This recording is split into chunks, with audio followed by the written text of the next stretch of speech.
Okay, so now we're going to take the Blackmagic apart and get all the parts ready for assembling the naked kit.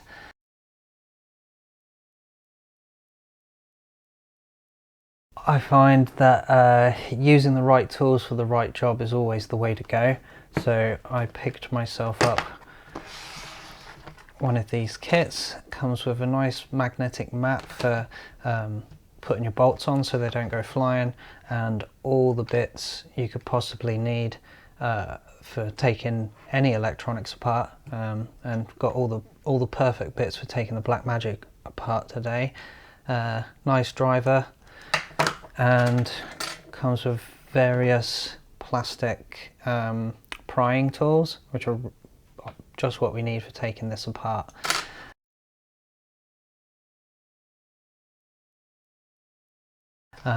But before we get into taking it apart, I think it's worth going over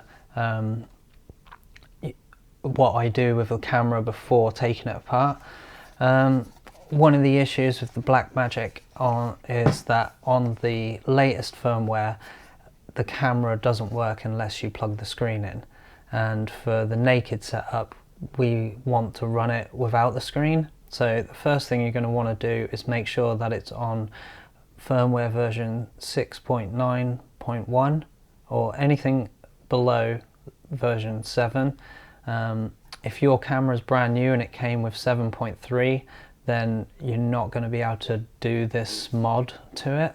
Unfortunately, the newer cameras out of the factory that come with 7.3 can't be downgraded as far as I'm aware. So make sure that the camera can be downgraded to 6.9.3 before you take it apart, and you can find out where that is on the main screen.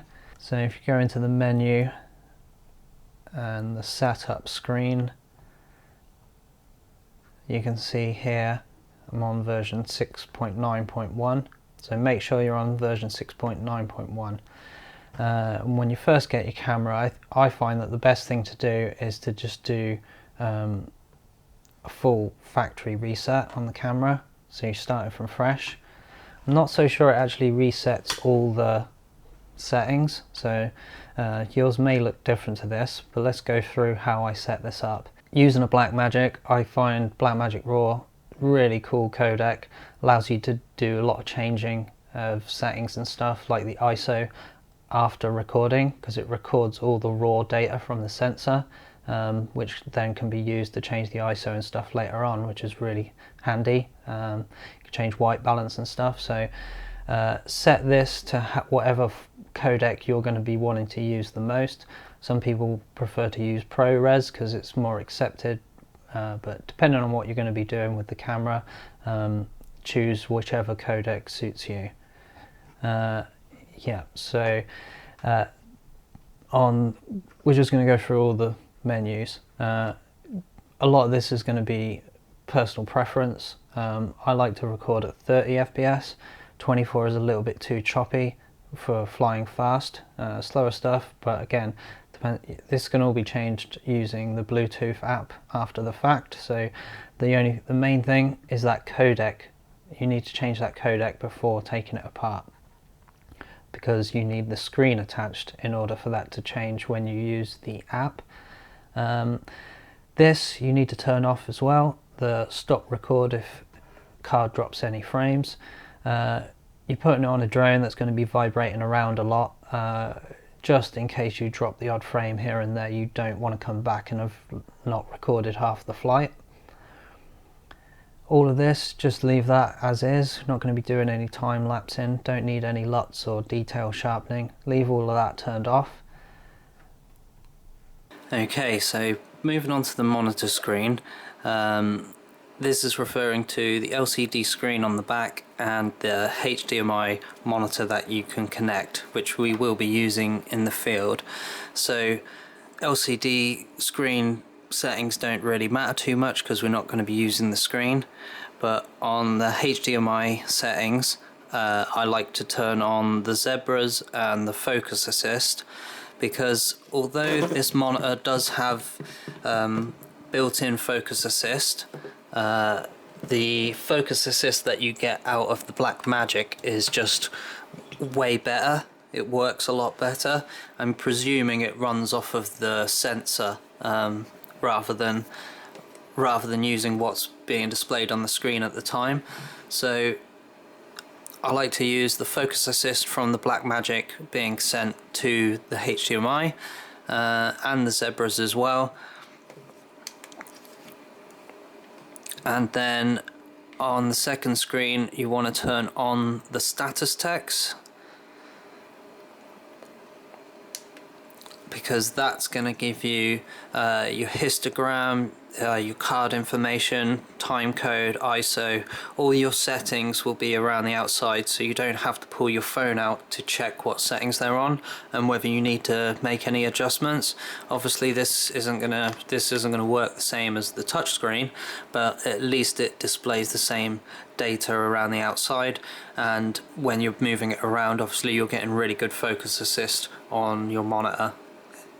Hello.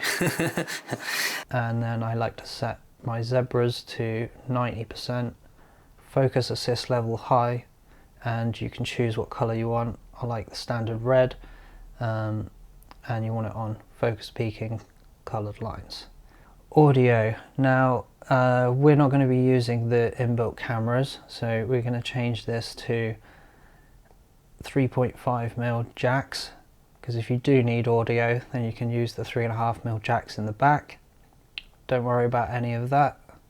No speakers. We're not going to be playing back or using the headphones to play back.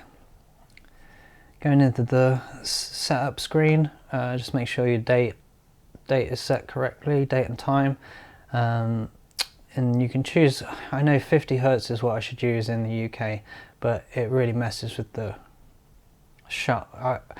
I don't know. Technically I should be filming at 25 FPS and having the flicker free at 50, but because I want 30 FPS I leave the shutter flicker free shutter at 60 Hz so that you can still do the 90 and 180 degree shutter angle. And again, you can choose between shutter speed or shutter angle depending on which way you want to look at your shutter speed.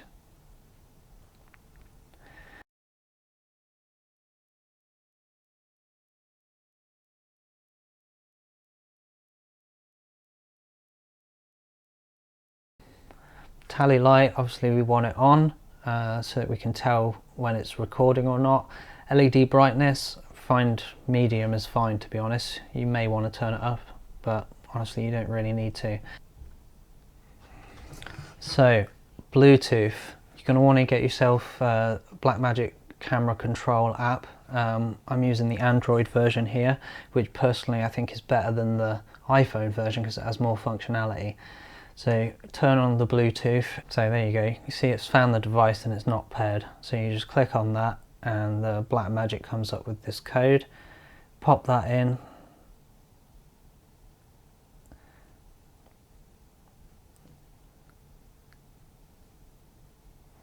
And you can see that it's been accepted and the Blackmagic is now connected to the phone, and you get all the functionality of the camera rear screen, basically most of it all on my phone here. So you can change all the shutter angle and the ISO and the white balance. You could control the lens in that if we were using zoom lens or something like that, but everyone just uses prime lenses. You're going to want to make sure that you pair your phone to the camera before you take it apart, because otherwise you're going to have to put the screen back on, plug the screen back in to connect to your phone. So connect any Bluetooth devices you need to connect to the camera before taking it apart. Presets and LUTs we don't need to worry about because we're not going to be using either of those. And yeah, that's it. I mean, it's always, obviously if you picked it up second hand and you want to make sure that everything's working, so stick a lens on it, go out and record, plug HDMI in and make sure you're getting the feed out onto a HDMI monitor. and yeah, just make sure the camera's all in good working order before you take it apart. That way you are sure that it wasn't you that caused the damage and broke the camera. That is everything I do to set up the camera before taking it apart. Apart from, yeah, before you take it apart, you're going to want to remove the battery and any SD card that you've got in there.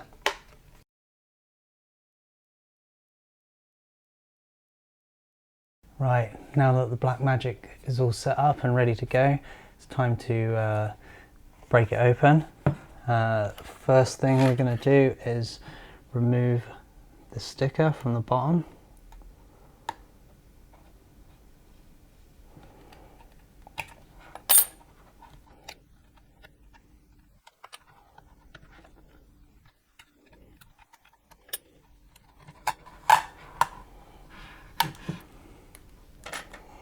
Like so. That reveals these extra bolts. First bit we're going to need is a Torx 6H, that's that bit.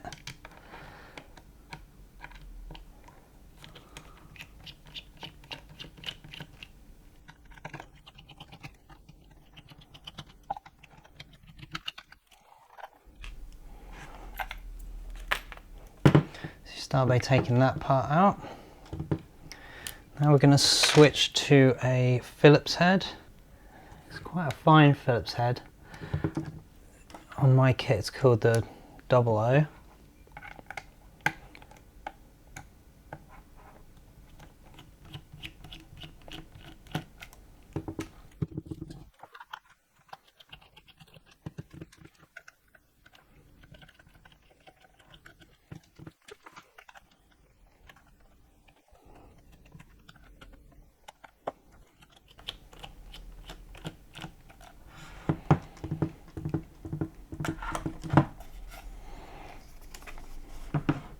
Next we're going to switch to a 1.5mm driver to remove this part above the lens.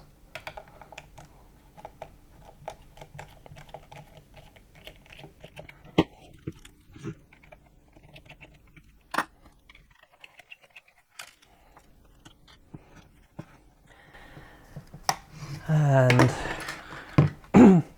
this can be quite a tricky part. So there's two bolts underneath this rubber. So I get the pry tool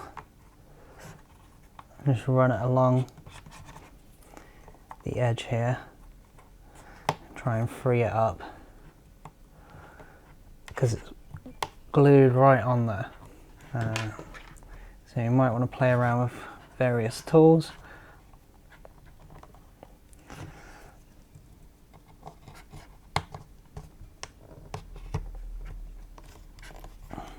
There we go.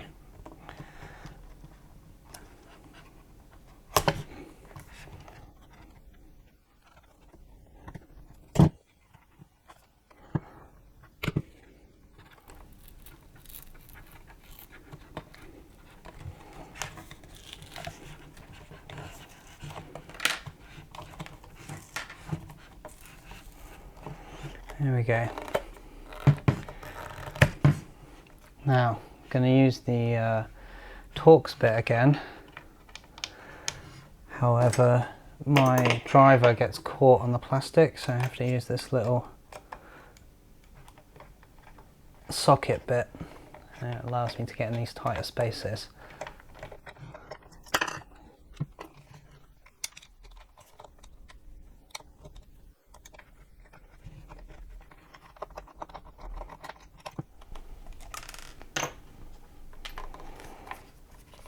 Okay, so another tricky one to get out is these. We've got to get this lens cover out and this little cover on the bottom. So I use a Stanley blade.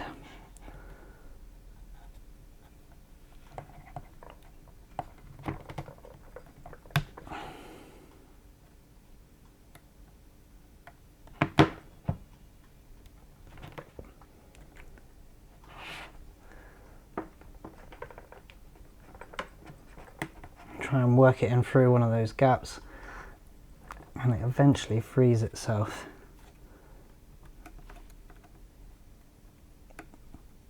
I haven't discovered a way of getting these out with doing zero damage at all. Do make some little scratches on it, and we do the same.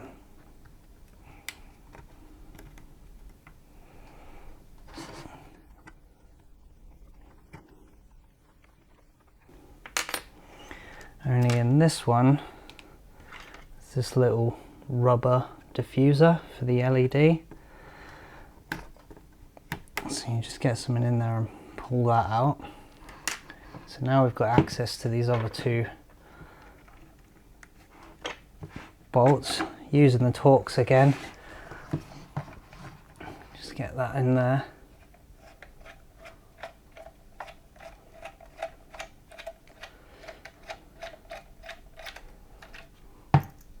And then the same up here.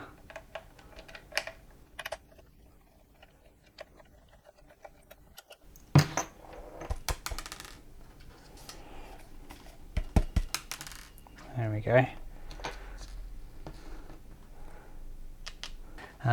Once you take this cover off, there's access to two more here and here.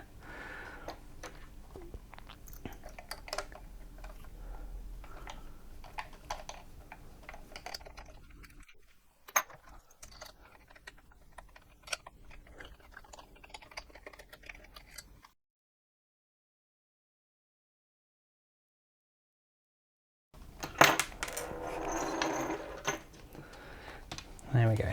Now it will come apart.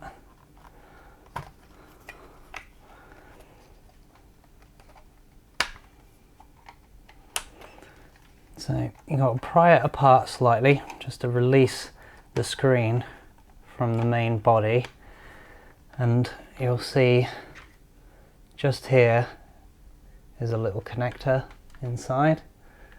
You're going to want to pop that off, and that releases the screen from the rest of the assembly.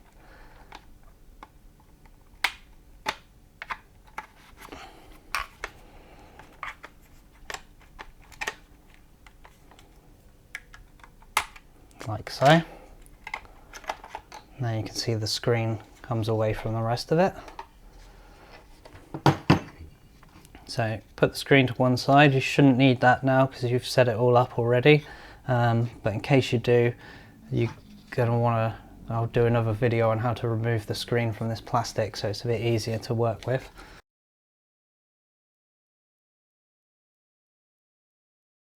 So you'll see inside here, once we've cracked it open, there's quite a lot going on, but nothing to worry about. It's all pretty straightforward stuff. First thing we're going to do is release all these ribbon cables. So these are all clamshell style ribbon cable connectors. So you just flick the black part of the connector up like so.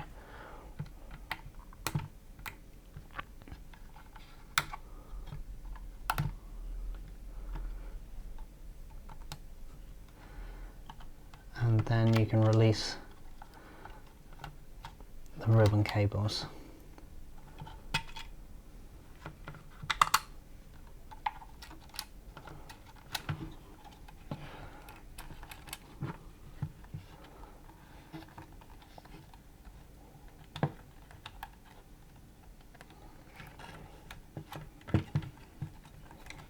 Like so. Oh, almost forgot one. So you get all those out of the way. This little connector here, you need to pull it upwards. So try and free up some of these wires and go underneath, and you can just pull it up like so. Sometimes that's really tricky to do. That one was pretty easy. So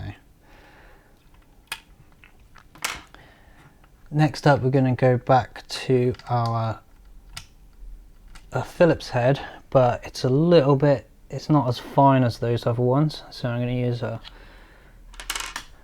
single O gauge.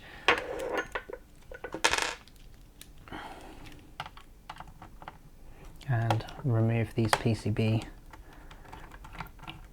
screws. There. There's one just hidden here behind the Bluetooth cable. And I take this clip off completely because we're going to have to remove that connector. That connector is just like the other one, so you can just get a pry tool underneath it and pop it up like so. Continue to remove the bolts.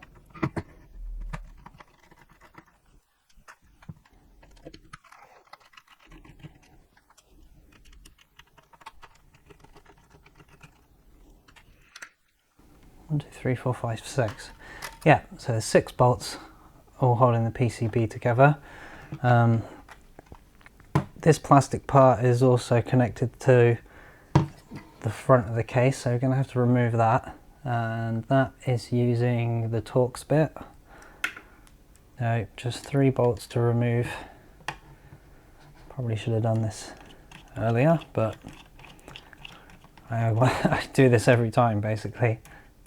Get to this stage and then like, oh yeah, that needs to come off.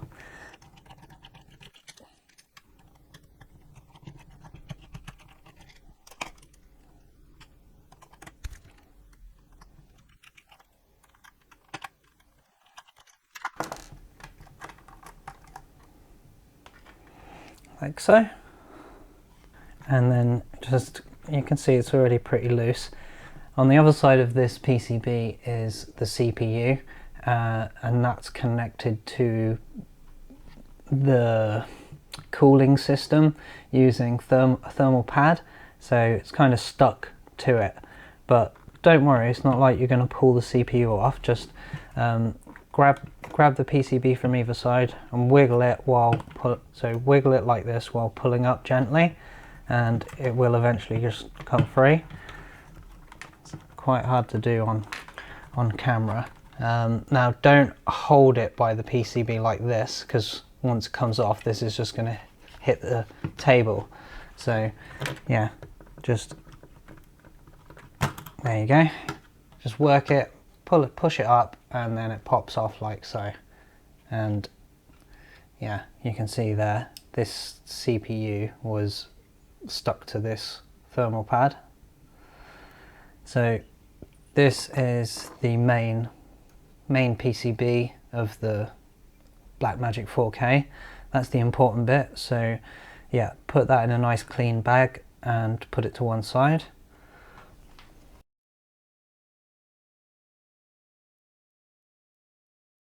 Next up, we are going to remove the cooling system.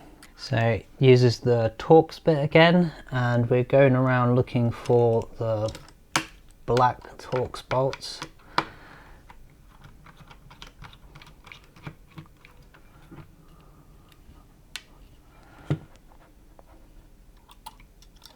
There's one that hides under there.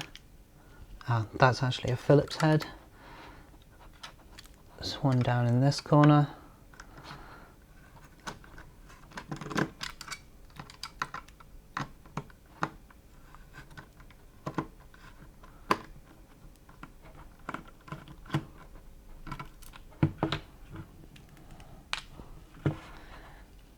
And in this corner.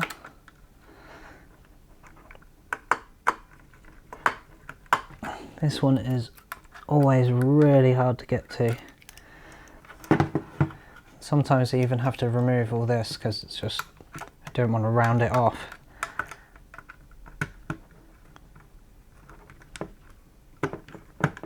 But there is a way in, because I've done it before without removing it.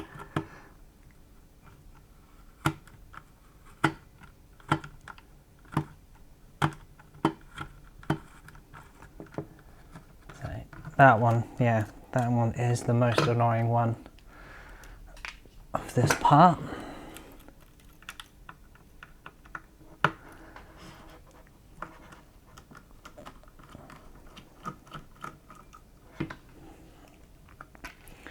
So yeah, as with anything that you take it apart, I mean, you can pull at it and see where it's coming loose and where it's not. So it's all pretty loose there. I'm definitely missing one though. Maybe it is just that Phillips head. It's going back to quite a fine pitch one again, so I'm going to use my 00 gauge Phillips head driver.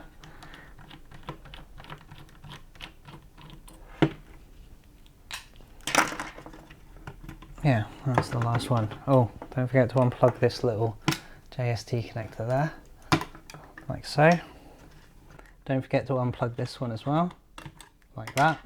Okay, so once you've removed all those bolts and you've unplugged this little JST connector and you've popped off this power connector as well, that whole heating system, that whole cooling system will be loose, and you'll be able to just pull it out like so. And that's a really big chunk of the weight removed right there. So the only thing we're going to need to take off of this is the tally light, which is this little bit. So just with a fine tip Phillips driver, remove these two bolts.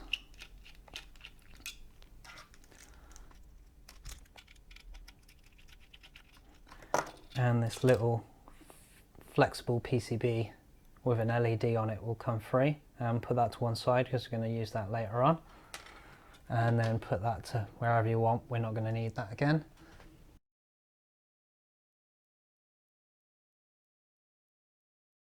Okay, so this board here is the Bluetooth module, so I'm going to whip that one out. Looks like it uses the wider Phillips head bolts. No, maybe not, still the skinny ones.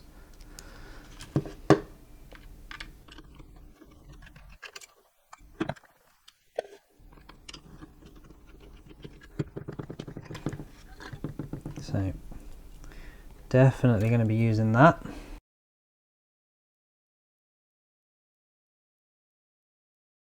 Next up, these three black bolts here are connecting this heatsink to the sensor that we need to get off. So I'm going to remove those ones next. This one does use the wider Phillips head.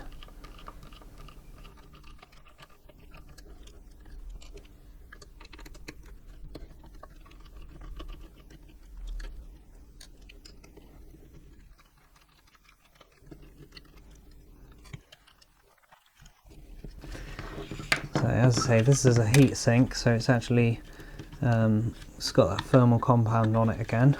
So you're just going to wiggle it until it releases, like that. It's pretty. It's not difficult. It's not too difficult usually. This bit can be a bit awkward. You've got to kind of lift it up and out and then away like that. So a bit fiddly, but it comes out pretty easily.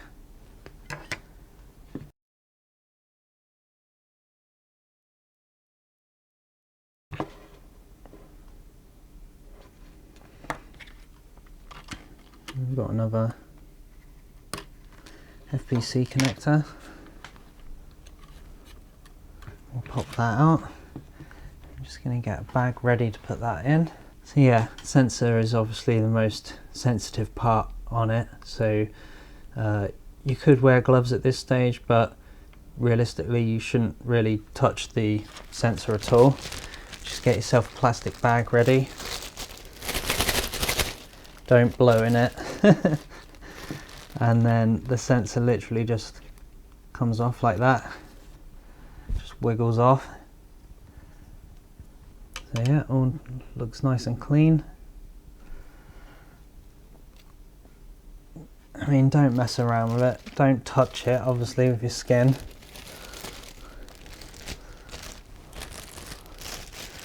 Just put it straight into a bag and put it somewhere safe. These metal pieces here are called shims, and they're used to perfectly align the sensor from the lens. because the sensor needs to be a really precise distance from the lens for it to focus properly. So later on I'll show you how to do this back with using my case. This one looks like it's come with a 0.5 or 0.3, which is standard for all the ones I've done have come with those. This one came with an additional 0.2 and 0.1, so not much extra. So yeah, put these to one side safely with your sensor. Then basically the rest is just going to be all done from the other side.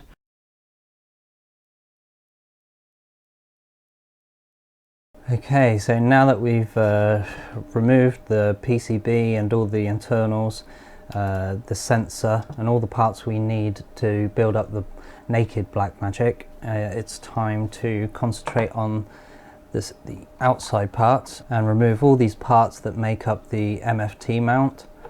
So to do this, we're going to need a 2mm hex. I'm going to start by removing this outer ring.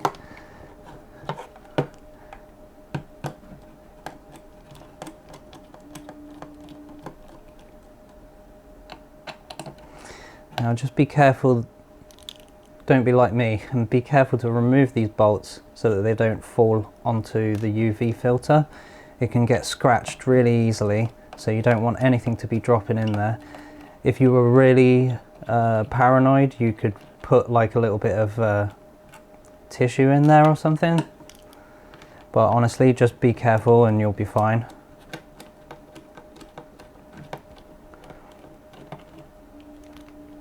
I think I'll zoom in a bit actually.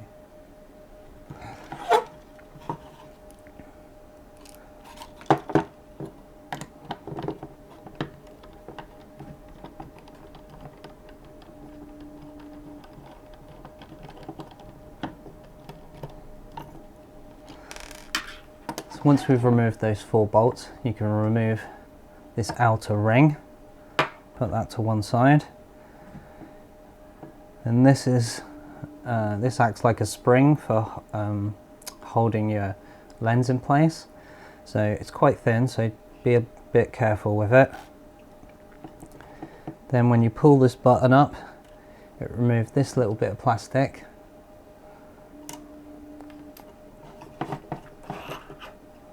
Pop that to one side, put them in shot. Then you can pull the button out. And there's a little tiny spring inside there, so pull that out. Now we can switch to the 000 Phillips head. I start with this little guy in there.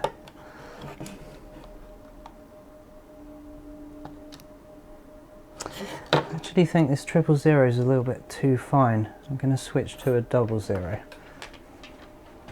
So you want to make sure you're using the right drivers for these bolts, otherwise you end up stripping them.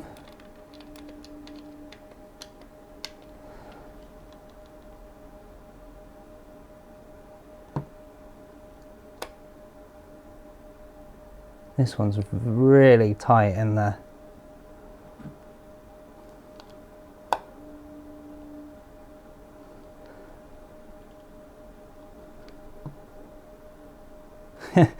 Trust the one that I do on camera to be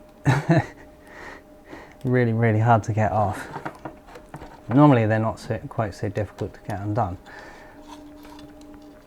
So after that one I remove these, and then this whole bottom section can come out. Yeah, see, these come out much easier.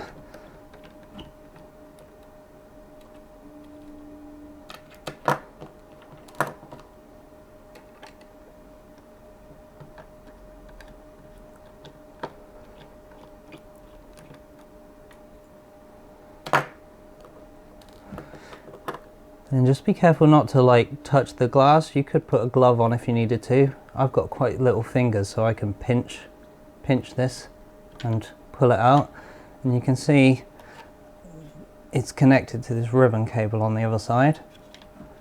So we're going to be pulling that through the slot as well. So just lift it up and it comes out pretty easily, and you slide that out like so. Put that to one side. Take out these two bolts here, and then that top ring will come off.